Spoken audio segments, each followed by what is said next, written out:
page. Today's project is automatic fisherman.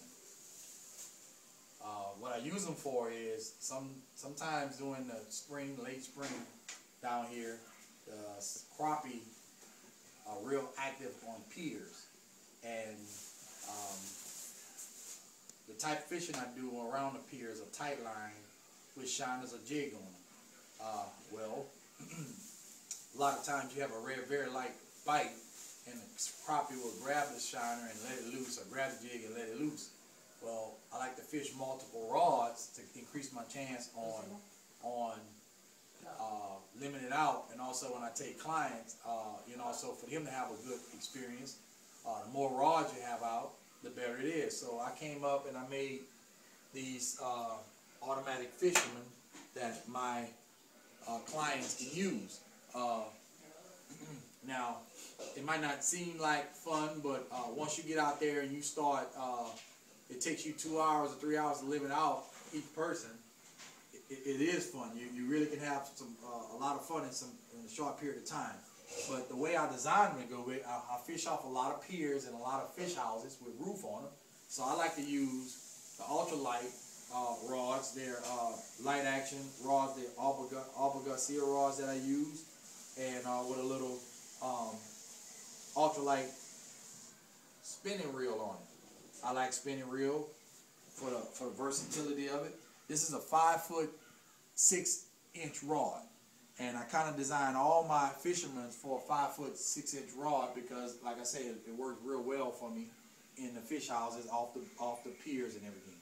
So, but the way this is made out of 4x4 block. You can see, I'm not going to get into the details on everything I made it out, because anybody with halfway decent carpenter skills can make it out of anything. You can use PVC, metal, whatever you want to do, but the physics behind it, I'm going to kind of explain it to you and see how it works.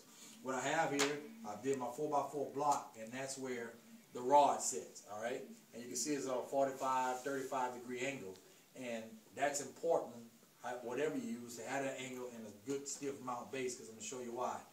On these fishermen, this is 2 fishermen. I also made it where for packing, I can line them up like this to fit down in the bottom of my boat, and when I get there, I open it up like this, and it gives me good stability left and right with the fisherman.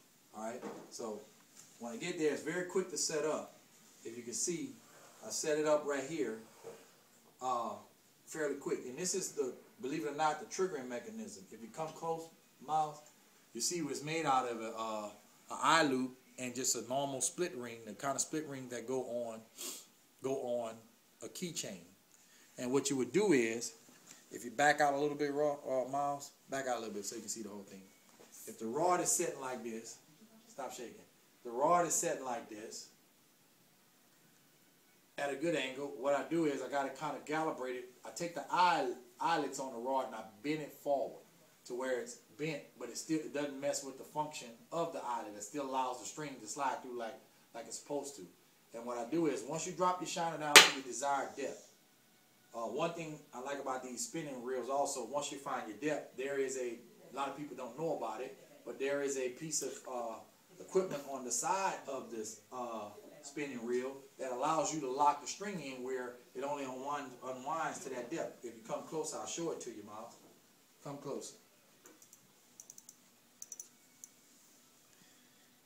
Just about every spinning reel out here has one, and it's this little gray thing right here.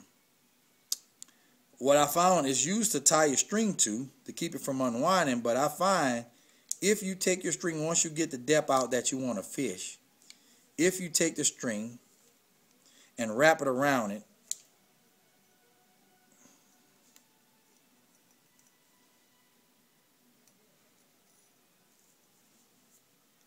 well, I'm not going to do it right now. I can do it.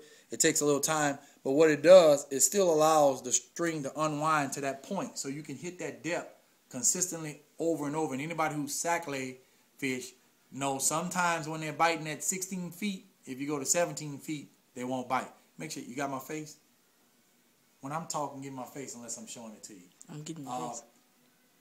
If it's biting at 16 feet and you move it to 17, they'll stop biting. That's just how sac-lay or crappie are. But let's go back to how you set this. I put it in the holder. All right. Wow. Then my string fell out. Hold on a second.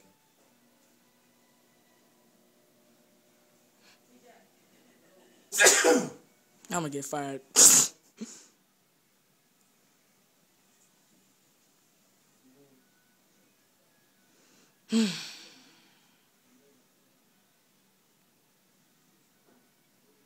Come back close now.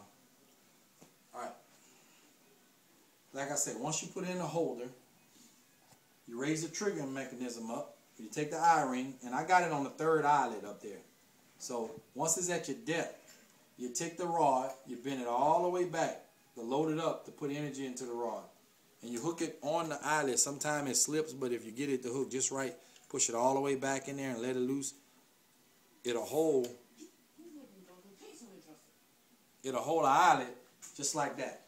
Now if you look at it, what you got is a preloaded rod with a lot of energy, with the energy to set the hook. And this is a lot better for light biting or shy biting saccade when you need to set the hook, get that initial set on them, versus just laying the rods around the pier and then see a line bump, and by the time you get over there, he's off. Well, Mr. Crappie, if he tries to sneak and touch this rod, I'm going to barely put some energy on this string, and I want you to watch what happens. I'm barely going to touch it. So if a shy biting crappie comes and he touches this string, just barely touches it, it's going to set the hook on it. One thing I'm going to do, I'm going to add a flag to this to make it stand up when it does fall, but I know everybody can hear this when it falls. So that's your key to turn around, check whatever fisherman it is. And I've had it sometime where you had 2, 3 of these things start going off at a time with a pound, 2 pound crappie on each line. Sometime I'll double rig these with double shiners.